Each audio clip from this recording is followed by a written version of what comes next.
इंतजार खत्म, अब जल्द ही होंगे अयोध्या में रामलला के दर्शन। 1980 और 1990 के दशक में राम मंदिर आंदोलन को जनता तक पहुंचाने में प्रमुख भूमिका निभाने वाले भाजपा नेता और पूर्व उप प्रधानमंत्री लालकृष्ण आडवाणी तथा पूर्व केंद्रीय मंत्री मुरली मनोहर जोशी के प्राण प्रतिष्ठा कार्यक्रम में उपस्थित रहने को लेकर अभी भी स्थिति स्पष्ट नहीं है। नमस्ते, मैं आर्यन सिंह, आप देख रहे हैं न्यूज डंका। न्यूज डंका में आपका स्वागत है। दोस्तों, आज हम बात करेंगे भारत ही नहीं अपितु संपूर्ण विश्व में मानवता और मर्यादा की अटूट मिसाल प्रस्तुत करने वाले मर्यादा पुरुषोत्तम भगवान श्री राम की। जी हाँ, सरयू के तट पर बसी सुरम्य अयोध्या नगरी एक बार फिर राममय होने जा रही है।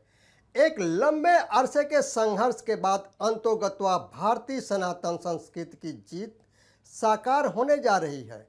22 जनवरी को एक बार फिर अयोध्या में विश्व भर में भगवान श्री राम का स्वर गुंजायमान होगा। दोस्तों, आपको बता दूं कि राम मंदिर में प्राण प्रतिष्ठा के लिए अनुष्ठान 16 जनवरी वर्ष 2024 से ही चालू हो जाएगा।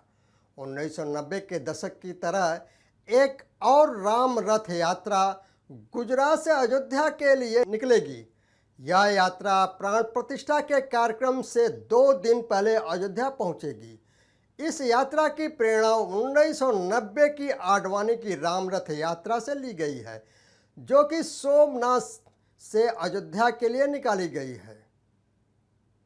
वहीं एक बार फिर अयोध्या के लिए गुजरात से राम रथ यात्रा निकलेगी। यह यात्रा अहमदाबाद से शुरू होकर अयोध्या तक जाएगी। यात्रा की शुरुआत 8 जनवरी वर्ष 2024 से होगी। इसका समापन अयोध्या में जाकर 20 जनवरी यानी प्राण प्रतिष्ठा से 2 दिन पहले होगा। 22 जनवरी को अयोध्या में होने वाले प्राण प्रतिष्ठा कार्यक्रम में प्रधानमंत्री नरेंद्र मोदी और उत्तर प्रदेश के मुख्यमंत्री योगी आदित्यनाथ के अलावा अन्य कई बड़ी हस्तियां शामिल होंगी। दोस्तों, आपको बता दें कि कार्यक्रम के लिए कुल 6200 लोगों को आमंत्रण भेजा गया है। इनमें से 4000 साधु संत हैं, जबकि 2200 से अधिक विशिष्ट जन हैं। कार्यक्रम में रामभद्राचार्य, रामानंदाचार्य, सभी 6 दर्शनों के शंकराचार्य और रामानंद समुदाय के अन्य संत भी आएंगे।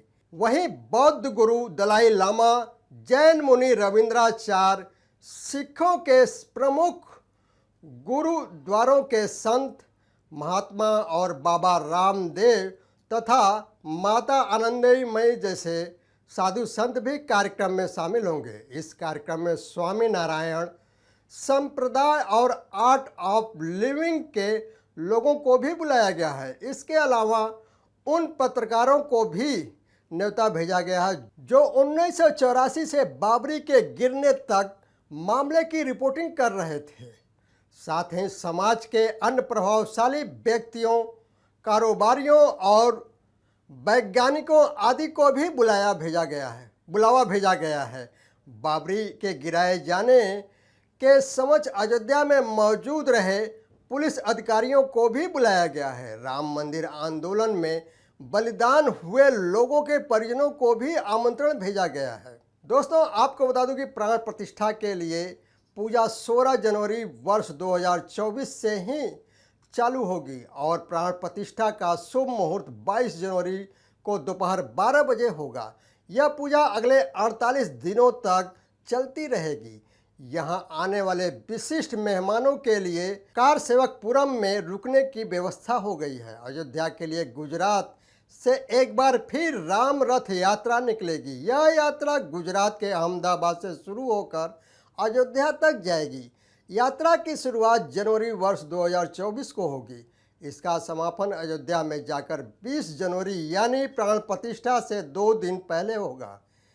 इस दौरान यह यात्रा राजस्थान, मध्य प्रदेश और उत्तर प्रदेश से गुजरेगी।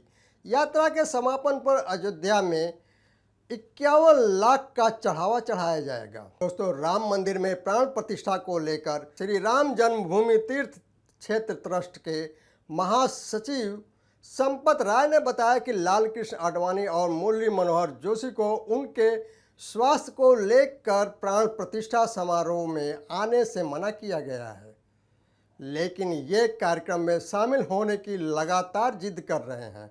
अब देखना होगा कि जिस राम रथ यात्रा से देश में नई चेतना फूंकने वाले बूढ़े हो चले दोनों योद्धाओं को अयोध्या बुलाती है। अब तो समय ही बताएगा कि कौन बाजी मारता है, उम्र या दर्शन की आस लिए मन का अरमान। दोस्तों, आपको बता दूं कि उत्तर प्रदेश के अयोध्या में राम मंदिर प्रतिष्ठा समारोह की तैयारी में योगी सरकार जुटी हुई है।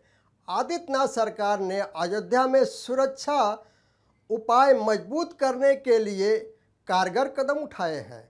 दोस्तों, आपको बता दूं कि अयोध्या एक संवेदनशील क्षेत्र रहा है और सुरक्षा योजना में केंद्रीय रिजर्व पुलिस बल, यूपी विशेष सुरक्षा बल, प्रादेशिक सशस्त्र कांस्टेबल और नागरिक की उपस्थिति शामिल है। राम मंदिर के लिए एक नई सुरक्षा योजना जल्द ही लागू की जाएगी।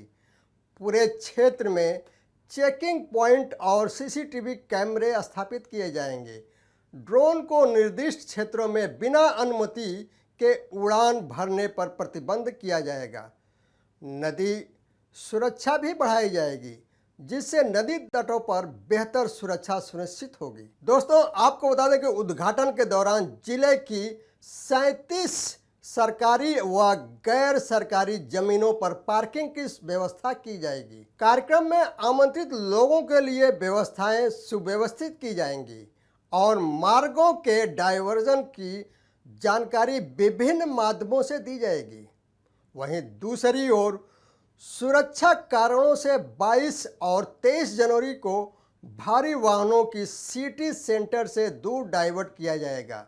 दूसरी ओर प्राण प्रतिष्ठा समारोह के दौरान खुफिया विभाग सक्रिय रहेगा, जिसमें मानव संसाधन और आर्टिफिशियल इंटेलिजेंस दोनों पर ध्यान दिया जाएगा। संभावित खतरों से निपटने के लिए सतर्कता बनाए रखी जाएगी और संदिग्ध गतिविधियों वाले व्यक्तियों पर कड़ी निगरानी रखी जाएगी। यहाँ पर सुरक्षा को लेकर आर्टिफिशियल इंटेलिजेंस के एकीकरण का उद्देश्य आयोजन के दौरान सभी सुरक्षा उपायों को बढ़ावा देना है। दोस्तों, अपना और अपनों का ख्याल रखें, स्वस्थ रहें, मस्त रहें। वीडियो को लाइक, शेयर, कमेंट और सब्सक्राइब अवश्य करें।